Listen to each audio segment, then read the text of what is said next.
Hello, friends, and welcome back to Malicious Compliance Stories. Let's start our video with a story about how trusting the wrong person during tough times can turn your life upside down. But before we dive in, make sure to hit that subscribe button, smash the like if you enjoy the content, and ring that notification bell so you never miss a juicy story. Ex-BFF refused to pay back loan, so I'm making them pay the IRS. Right before the pandemic hit, I had left an abusive relationship for good and moved back to my state to stay with one of my longtime BFFs to get back on my feet. This was someone who was like a sibling to me for 15 years.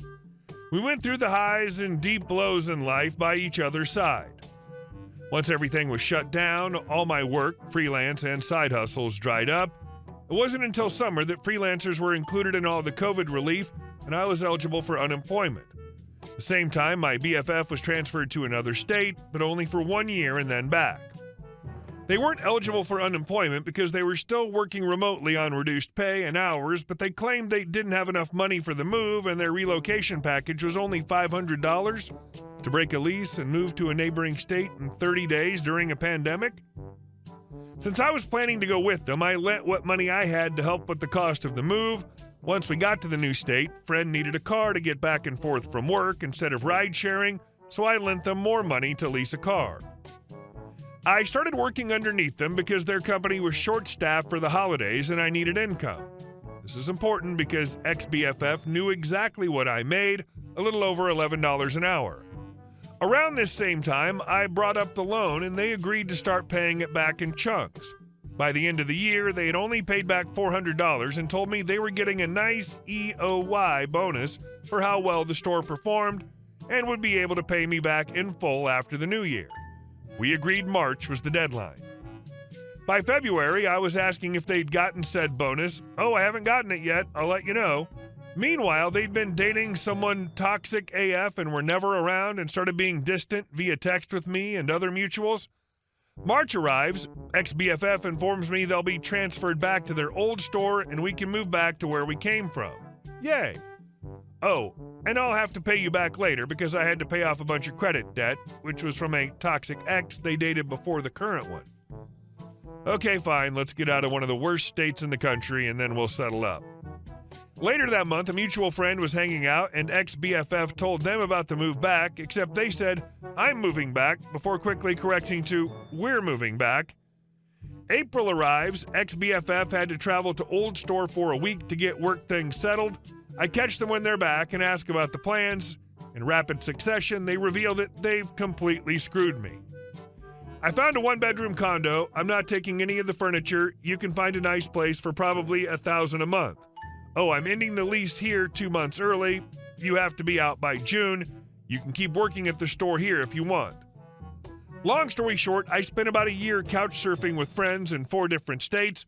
I was battling a deep depression over the horrible relationship I'd left, the friendship I'd been booted out of, and the general crap show of life after COVID hit. It was a terrible time, and I felt incredibly stupid that I let myself become homeless by trusting the wrong people in my life. After several attempts in writing to ex-BFF for repayment, I considered small claims, wrote up a demand letter, and organized all the paperwork. All their social accounts immediately went private. After a month of no response, I considered the time and money it would require to recoup my losses, neither of which I have much of, so I decided this doesn't have to be my problem anymore. They've been sent a 1099-C for cancellation of debt. They don't want to pay me? Fine. They can pay the IRS since they kept my loan as income. I have all the receipts I need to prove the loan and repayment terms, and they know that too. Excellent. Most people will do whatever they have to keep the IRS out of their business. Well played. And our second story. Tale of 2 Karens. Managing a hospitality establishment from quite some time, I thought I'd seen it all. F me, I was wrong. So I just finished up work after a GD 12-hour shift, open to close. I manage a Pizza Hut in a rural town in New South Wales, Australia. Not a lot of time on my hands to have crap all prepared and whatnot for the evening rush when it's constantly busy and there's only so few people on. So around peak hour, which is roughly 6 to 7 p.m., these two women enter the store. One is a more older, roughly mid-40s, which that classic Karen hair, we'll call her K1. And the other is a slightly younger, more butch type, which we'll call K2. Now, K2's already given me dirty looks. F knows why. So they're a couple. Kudos, no biggie. K2's order comes out, I hand it to her, and K1 says she also has an order that should have been followed behind K1's. I check her details, nothing. I check all the records of pickup orders throughout the day, and there's no sign of it. As it turns out, this effing Karen had placed a delivery order online. She even paid for it via credit card. I get her to show me the order on her phone, and I point out that it was a delivery order she placed. My fault, of course. The driver had already gone out to whatever the address was. Wasn't even her address. It was in the middle of effing town. But she would have to enter something for their destination. I politely say, there's not much we can do since our store policy is no refunds. Yet a more store credit approach? Now here we effing go. K2, with cookie pizza crumbs spitting from her mouth, claims we want an effing refund and we're not waiting another effing half hour for cold pizza to come back here.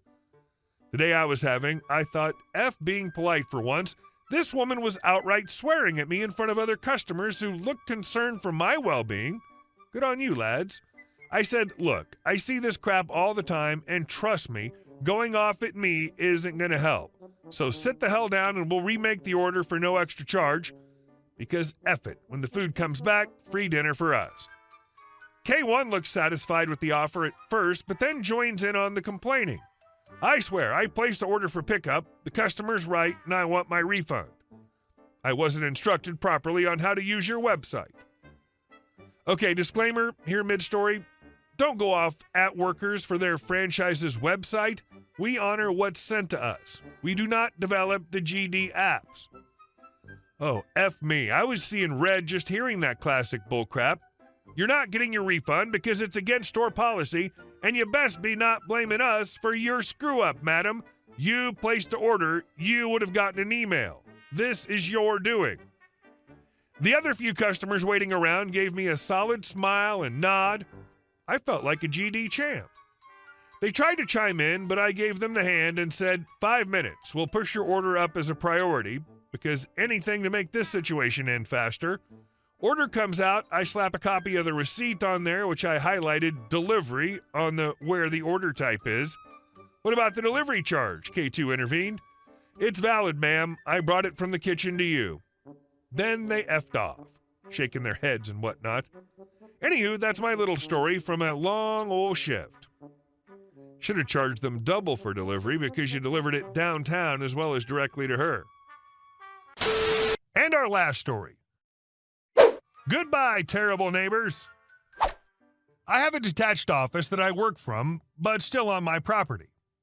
One morning I hear things hitting the side of the office. I walk out to see two small boys from the neighborhood throwing rocks, sticks, whatever, at the side of the building. I tell them to stop. I'm trying to work, and that's not okay for them to be doing it under any circumstance. I recognize the kids. They lived in the Section 8 house around the corner. Note, Section 8 is a public housing assistance program for low-income/welfare people to be able to take up residence. The oldest of the two flipped me off and asked what the F I was going to do about it and chucked a larger rock at the side of the building. I went back inside, grabbed my cell phone, my keys, and my vest. I don't use pants pockets. Everything's contained in my vest, wallet, change, tools, etc. I feel naked without it. I walk back out of the office, lock the door, and start heading for the kids' house. They ask where I'm going. I tell them I'm going to have a chat with their parents. It was a short walk, but in the middle of it, the eldest child walked in front of me and stopped. Attempted to block my way. I almost ran him over and instead moved him off to the side. As soon as I touched him, he squalled like a scalded cat and ran towards home. Yes, you know where this is going. As soon as I round the corner, Mom is out the back door of the house and screaming about why I put hands on her child. I'll spare you the colorful language, but it pretty much followed the script. I tried to explain to her that her child was throwing things at my house and I wanted him to stay off my property and stop throwing things at my office. This set off a whole new round of abuse, followed by her being on the cordless phone, screaming at baby daddy that I was putting hands on her kids and he needed to come home and take care of this fat butt piece of crap. At this point, I knew I was not getting out of this clean, so I decided to get the sheriff's office out here to calm things down. She was not letting me walk back to my house, doing the same standing where you're trying to walk, forcing you to make contact with her crap, and then screaming, "Assault!" The dispatcher asked me if any weapons were involved. I honestly answered that they had not produced any, but I was a licensed CCW and was carrying. I gave a brief description of myself and baby mama, and they hung up. Just as I hung up with dispatch, baby daddy arrived, and he was PO'd. He started threatening me, being very aggressive, and trying to get me to take a swing at him. I was prepared to draw, but didn't want to escalate things to that level if I didn't have to. I was still trying to get out of the situation, continued backing up, but also insisting his kids stay away from my property. And then the fun begins. 2 sheriff's office vehicles arrive with lights and sirens, step out and draw guns, pointing at me, demanding to know where the weapon was, keep my hands clear, controlling the situation, or so they thought. I was walked back to the vehicle, disarmed, and was given the opportunity to explain what had happened. The officers listened, went and talked to baby mama and baby daddy, got a whole load of BS from them, then looked at the side of the office and figured out the truth. The parents were told neither they nor their children were permitted on my property, and that since this was the 5th time they'd been dispatched for incidents involving them, that a report would be filed with public housing. My weapon was returned, and I thought all's well. What I didn't know was during all the commotion, one of my neighbors was watching out their side window, and when the sheriff's car showed up, baby mama ran to baby daddy and pulled a pistol out of the back of his waistband, then ran into the house with it. It could have ended very poorly for me. Epilogue. I contacted the property owner in public housing, registered my complaint because the parents were so confrontational, everyone was scared to get involved. Eventually, they were forcibly removed from the house, and when the new highway construction started, the house was bulldozed, to no great fanfare, but a little sigh of relief. Hey guys, thank you all for watching the video. I'll see you in the next one.